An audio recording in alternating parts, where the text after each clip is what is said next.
السلام عليكم ورحمة الله وبركاته.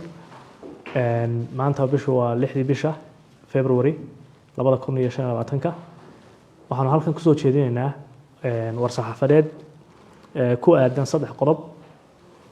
qodobka koobaad waxaan yar ka oran doonaa hadii la haydmo isbedelka togan ee ka socda jaamacadda Hargeysa. jaamacadda Hargeysa iyadoo ka duuleysa qorshaha 5 sano ee jaamacadda u dejisan waxa muddooyinkii u dambeeyay ka socday isbedelo ballaaran oo taabanaya dhinacyo badan oo ay ka mid yihiin tayeynta waxbarashada jaamacadda, kor u qaadista adeegyada loo qabto ardayda, dib u qaabaynta iyo hagaajinta qaab dhismeedka maamul iyo siyaasadaha lagu hagayo jaamacadda Hargeysa, kor u qaadista kaabayaasha waxbarashada sida systemyada jaamacadda Hargeysa markii koobaad bay system operationskeeda lagu maamulayo oo manualkii wogii ama paperwork laga baxayo ay yeelatay. waxaanu dib u habeyn ku sameynay laboratoryadii ama meelaha ardaydu practice ku qaadanayeen. waxa inoo socda oo dhamaaday dhismihiisa dhamaaday library-ga ugu weynaa ee jaamacadda Hargeysa yeelato. waxa inoo socda sidoo kale smart rooms jaamacaddu ay yeelatay. intaasi waxa weeye kaabayaasha waxbarashada ee jaamacadda ee kor u qaadistu ku socoto ama tayeyntu ku socoto. waxaan sidoo kale kor u qaadnay cilmi baaristii jaamacadda iyo macallimiintu research sameeyaan. waxaan kor u qaadnay adeegii bulshada.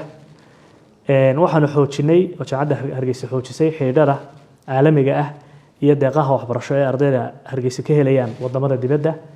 waxaan ku saleynay transparent system ah deeqaha waxbarasho ee la helo iyo fursadaha la helo kulli waxaan ku soo tabinaa page-ka jaamacadda Hargeysa ee social media iyo website-ka jaamacadda Hargeysa. waxay jaamacadda Hargeysa u taagan tahay kamid dhalinta qorshayaasha aan kor ku soo sheegnay si ay uga qayb qaadato qarandhiska horumarka curinta hal-abuurka iyo ka qaadashada xal u helista dhibaatooyinka bulsho iyo nololeed ee qaranka Soomaaliland. qodobkaas waa isbedelada togan ee ka socda jaamacadda Hargeysa oo aan rabno inay noqoto jaamacad la tartanta jaamacadaha geeska iyo kuwa caalamiga ah. imikana ku dhacday tubtii ay kula tartami lahayd iyo horumarkii ku dhacday. qodobka labaad ee aan war saxaafadeedka ku bayaaminayna waxa weeye lacagaha jaamacadda Hargeysa qaado iyo go'aanka jaamacaddu ku aadan lacagaha. jaamacadda Hargeysa waxay cadeynaysaa labada qodob ee hoos ku xusan. kow in sidii hore aan u sheegnay fiiga jaamacaddu yahay sidiisii hore waxna aan laga bedelin. waa qodobka koobaad.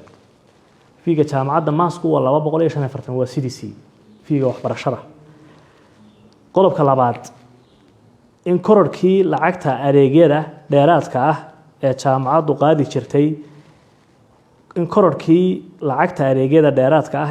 qaadi jirtay meesha laga saaray. kororkii ku yimid meesha waa laga saaray sideedii hore ayaa lagu celiyay.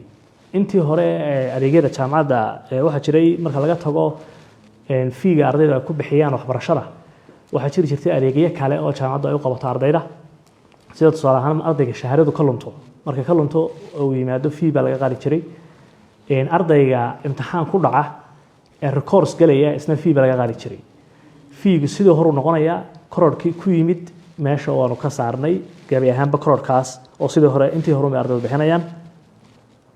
markii aanu daraasaynay arrinkaana kororkaas meesha uu ka baxay.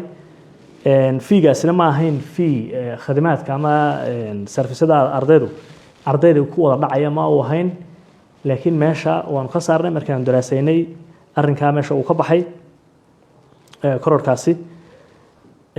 inta waxaan ku darayaa talooyin ku socda ardayda jaamacadda Hargeysa. waynu arkaynaa wixii ka dhacay jaamacadda maalmihii ugu dambeysay marka talooyin ku saabsan dabcan waa in ardaydu ogaadaan in waxa jaamacadda ka socdo oo dhan ay tahay sidii loo tayeyn lahaa waxbarashada jaamacadda Hargeysa. cidda koobaad ee danta u tahayna waa ardayda jaamacadda Hargeysa. okay talooyinkaas waxay yihiin inay ka qayb qaataan horumarinta jaamacadda sidii ay walba uga qayb qaadan jireen. waa qodobka koobaad. qodobka labaad ama talada labaad waxa weeye inay iska hubiyaan warbixinaha ay helayaan ee khalkhal gelin karta geedi socodka waxbarashadooda iyo horumarka jaamacadda Hargeysa.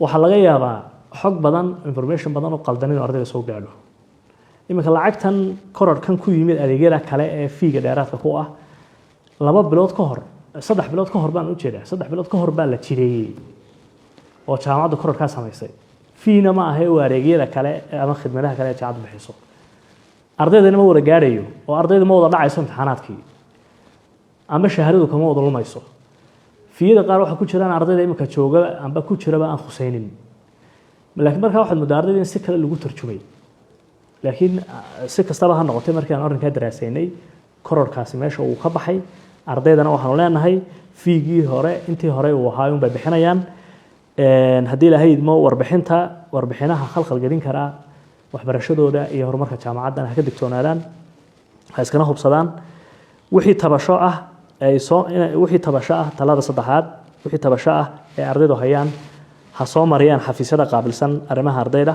si waafaqsan shuruucda jaamacadda Hargeysa ardayda waxaan leeyahay jaamacadda aynu laashano haddii ilaahay idmana maamulka iyo maxaan ku leeyahay deegaanka iyo macallimiinta iyo ardaydaba waan isku xidhnaadaan ardayda jaamacadda Hargeysa waxaan leeyahay jaamacadda Hargeysa aynu laashano وبالله التوفيق والسلام عليكم ورحمة الله وبركاته